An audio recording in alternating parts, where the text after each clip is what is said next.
We're grateful for each and every one of you. Let us know where in the world you're tuning in from. We'd love to hear from you in the comments. Let's begin. By the time Daniel Mercer stepped in his workshop that morning, his entire life had already been splattered across gossip pages and Facebook feeds. It wasn't a rumor. It was a full-blown execution. His wife, Lila, had gone public with captions that sliced sharper than a blade. He lied. He cheated. He'll learn what half feels like. #freedom, #justice for me. And she tagged his company's official page for maximum damage. The company wasn't just a paycheck. It was his identity. Built from a rusted garage and sleepless nights, now worth millions, it carried his fingerprints on every bolt and blueprint. And in one viral post, she had painted him as the villain of a story he never wrote. Clients canceled before sunrise. Vendors demanded explanations. Even his nephew texted, "Uncle Dan, Mom says you're a dog." When Daniel walked into the kitchen that morning, the air smelled of coffee, bacon, and the kind of calm that felt like mockery. Lila hummed while plating eggs, sliding a manila envelope toward him as though she hadn't detonated his name hours earlier. "Just sign it, Daniel," she said, her perfume sharp and deliberate. "Mediation in 2 weeks. Let's not make this ugly." Daniel studied her face, the satisfaction hidden in her smirk. This wasn't shock or anger. This was calculation. She had dressed for war while serving breakfast. "You sure about this?" he asked quietly. Her lips curved. "Dead sure. You won't fight it anyway. You never do." That moment, the smug certainty flipped a switch inside him. He'd come from nothing. Cold winters with bare hands on frozen steel. Long nights fixing engines when the world forgot his name. He wasn't about to let her erase him with hashtags. Daniel didn't argue. He picked up his coffee, slipped the envelope into his jacket, and walked out without another word. She thought silence meant surrender. She didn't realize silence was the beginning of his storm. That night, he didn't sleep at home. He drove to the old garage where his empire had been born. Dust clung to every beam. Tools still hung on pegboards. And in the corner, a tin box waited, hidden behind drywall since 2014. Inside was everything he had built for this exact moment. Trust documents, legal mazes, and protections she didn't even know existed. He had prepared years ago, when he first sensed the shift. The sudden makeup for work-from-home days, the laughter on calls that weren't business, the late nights she brushed him off with, "Signal's bad, babe. Don't wait up." That's when he realized her betrayal wasn't sudden. It had been rehearsed. But so had his answer. And now that war had come home, Daniel was ready to make sure Lila's revenge buried her instead. Daniel Mercer had always lived by patterns. Up before dawn, coffee black, hands on steel before the rest of the world even stretched awake. His routine wasn't just habit, it was armor. But even armor couldn't protect him from the quiet betrayals that had been happening right under his nose. He remembered the first time he suspected something was wrong. 2 years earlier, during one of his late nights at the shop, he'd come home to find Lila sitting on the couch, screen glowing against her face. She startled when he walked in, quickly clicking out of whatever she had been reading. Her explanation had been casual, just Pinterest ideas, babe, for the house. But the way her shoulders tightened told him otherwise. It was the beginning of small cracks. She started dressing differently on girls' nights, heels taller, lipstick brighter. She'd laugh at texts when she thought he wasn't listening. And then there were the sudden trips, always with flimsy explanations. Scottsdale, Denver, San Diego. Excuses wrapped in spa retreats or cousin visits. Every return brought less warmth, less touch, less desire to be in the same room with him. Daniel, though, wasn't blind. He noticed everything. He just chose silence while he prepared. At night, when she pretended to be asleep, he'd lie awake, tracing the scar on his hand from a hydraulic burn years ago, reminding himself that survival had always been his skill. Betrayal only sharpened it. The memory that stayed lodged in his chest was the hospital scare. He'd felt his chest tighten like a vice, the EKG line jagged and unstable. He had thought he was dying. He had called Lila twice, but she didn't answer. Hours later, when she finally showed up, she looked more annoyed than worried, tapping her phone as though her time was more valuable than his heartbeat. That was the night Daniel stopped believing her love was unconditional. He couldn't prove her infidelity in those moments, but her absence was proof enough. And then, months later, he stumbled upon a Google search in the browser history. Does my husband get half if I start a company during marriage? That was when everything clicked. She wasn't just cheating on him with late-night conversations or trips. She was cheating him of his life's work. Lila had underestimated him. She thought his world was wrenches and grease, not contracts and strategy. But Daniel had already laid the foundation of a legal fortress, an intricate web of trusts, LLCs, and non-profit shells that made his empire untouchable. The old mechanic had built himself into something unbreakable, all while she thought she was pulling the strings. That morning at breakfast, when she handed him the divorce papers, Lila believed she held all the power. But as Daniel sat alone in the garage that night, the documents from his hidden tin box spread across the desk, he knew the truth. The empire wasn't hers to touch. Still, revenge wasn't just about paperwork. It had to be felt. The following week, Daniel began reshaping his days with deliberate calm. To Lila, it might have looked like retreat, late arrivals at home, fewer words at the table, no arguments. But inside, Daniel was moving with purpose. He returned to the garage often, not to fix cars, but to polish the tools of his counterattack. He called Martin, the lawyer who had helped him design the hidden structures years ago, and spoke in quiet tones. "It's time," Daniel said. Martin's response was cool, like steel snapping into place. "Then let's bury her in the details." Meanwhile, Lila carried on with her charade. She strutted through their home in silk robes, scrolling endlessly on her phone, whispering to someone on the other end of late-night calls. She believed she had already won. She believed Daniel was the silent, defeated man she had always accused him of being. But Daniel's silence was not surrender. It was precision. He thought about their early days often, not because he missed them, but because he needed the contrast. He remembered the night she had brought him pizza at the garage after his first major repair job. Her laughter had been light then, her eyes full of pride. Back then, he had believed in the dream of us. But now, all he saw in those memories was how far she had drifted, how quickly admiration had turned into ambition, and love into calculation. The more she tried to smear him publicly, the more Daniel allowed her to. Every Facebook post, every sly photo she twisted into evidence, every gossip blog she fed, it all gave her a false sense of power. What she didn't know was that her story was building a stage for her own downfall. Daniel was patient. He didn't yell or expose her messages yet. He didn't storm into her life demanding explanations. That wasn't the kind of revenge he wanted. His revenge would be silent until the moment it echoed so loudly she couldn't ignore it. And so, every night, while she texted in whispers, Daniel drove back to the old garage, rereading the trust documents, revisiting the escape hatches he'd built into his empire. He practiced answers for depositions, prepared documents to release at carefully chosen times, and rehearsed the exact tone he would use when the truth finally shattered her illusions. It wasn't just business to him. It was personal, because underneath the strategy, Daniel still carried bruises that no one could see. The long years of compromise, the loneliness in his own house, the memory of lying in a hospital bed while his wife laughed in another city.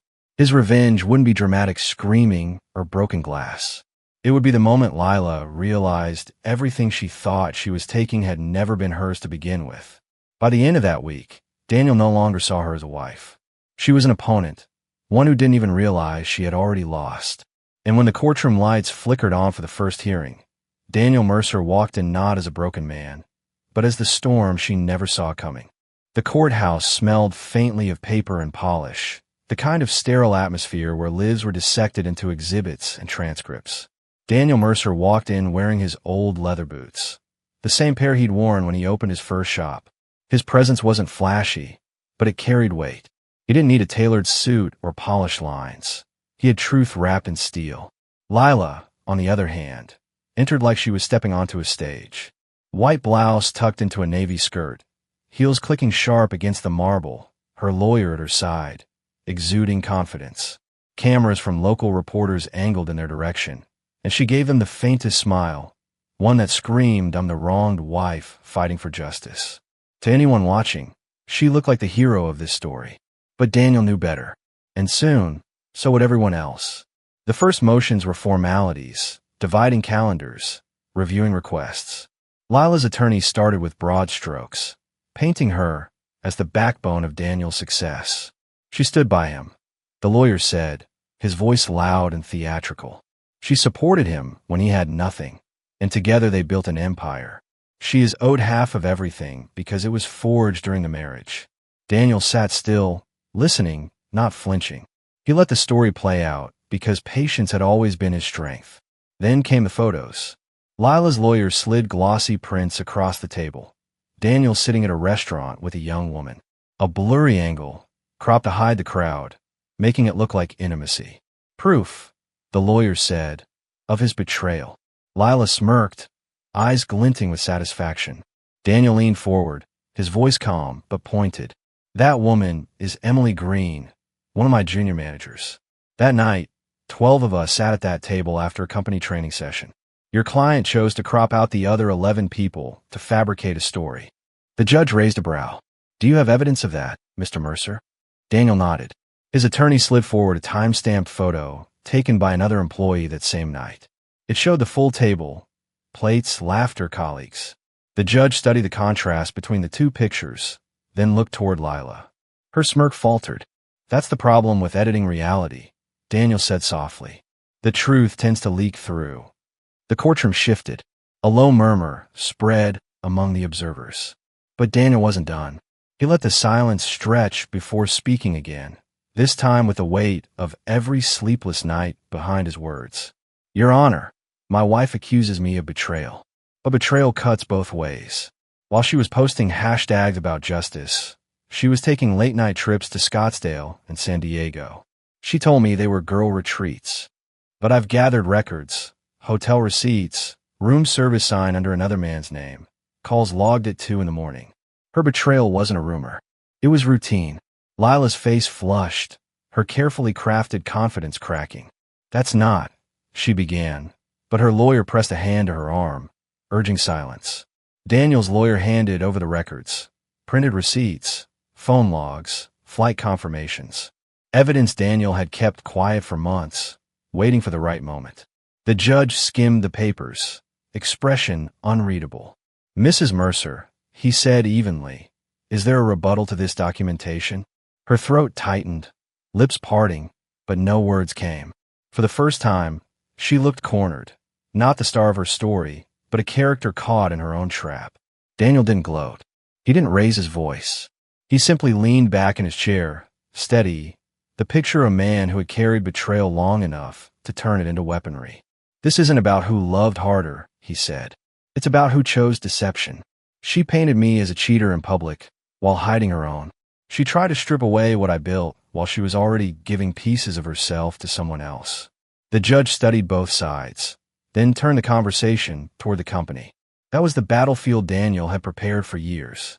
Ownership records, the judge said. Lila's lawyer's confidence returned. The business was formed during the marriage.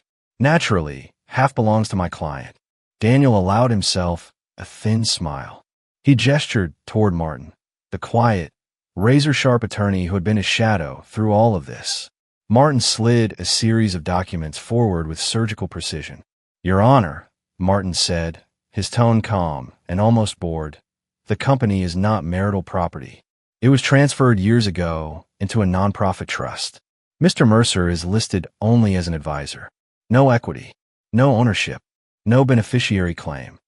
The courtroom went silent. Lila blinked, confusion flooding her face. She turned toward Daniel, whispering harshly, "What is this?" Daniel didn't answer. He let Martin continue.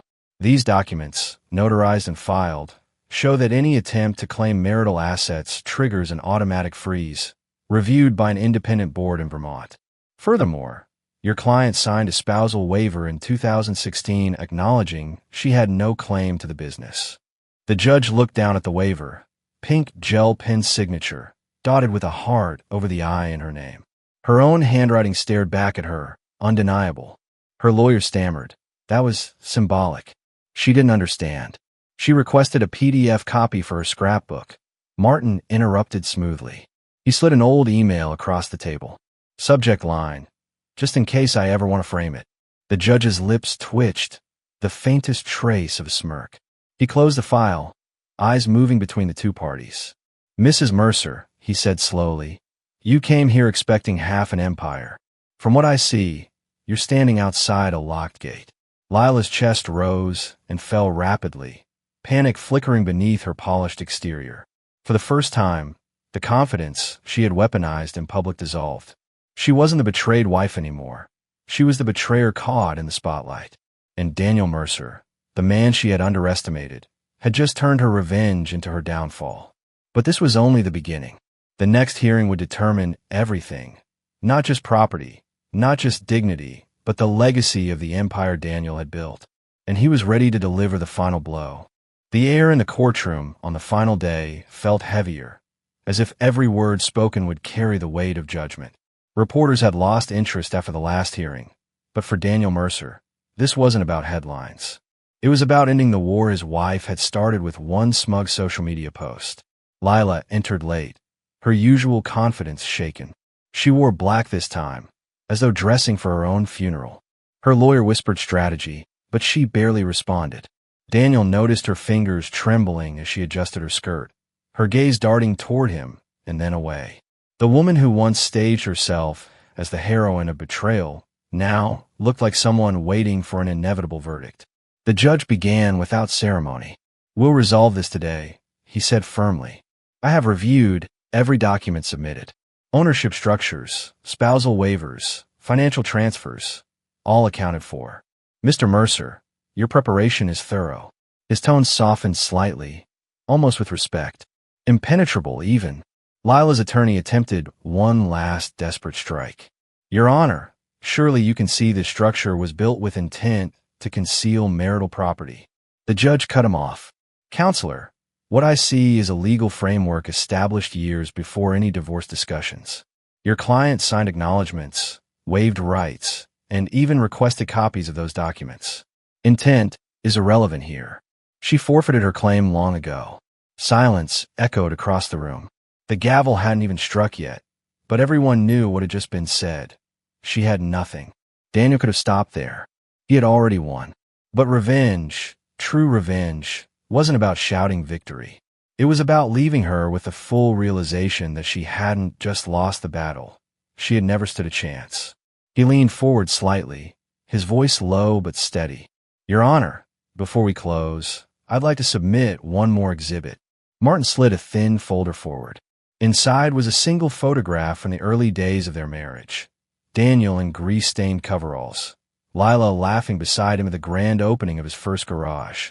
Along with it was the waiver she had signed, dotted with a heart, side by side.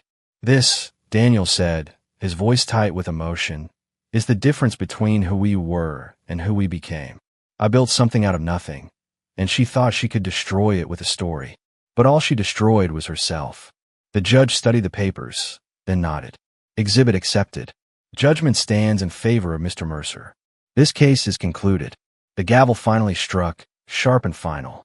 Lila sat frozen, eyes wide, lips pressed together as though she wanted to scream but couldn't find the air. Her lawyer gathered his notes, avoiding her gaze, already thinking about his next client. Daniel didn't look at her as he stood. He didn't need to. The silence between them was louder than any argument. His revenge wasn't about humiliating her in public. It was about watching the mask fall from her face as she realized she had destroyed her own narrative. Outside, the courthouse steps were empty. No cameras, no reporters, just the echo of footsteps. Daniel walked down slowly, breathing deeply, as though the weight of years had finally lifted. Later that evening, as he sat in the old garage where everything had begun, the walls surrounded him with memories. He stared at the bronze plaque he'd hung weeks before, built from dirt, shielded by foresight. Lila had won at half. She ended up with nothing but silence and the hollow echo of her own betrayal. Daniel didn't celebrate. He didn't toast or cheer. He simply sat back, steady, knowing that real revenge isn't loud, it's final. And as the night stretched quiet around him, he whispered the truth to himself, not for her, but for the man who had survived it all. "You wanted my empire, but all you ever held was a photo. The war was over.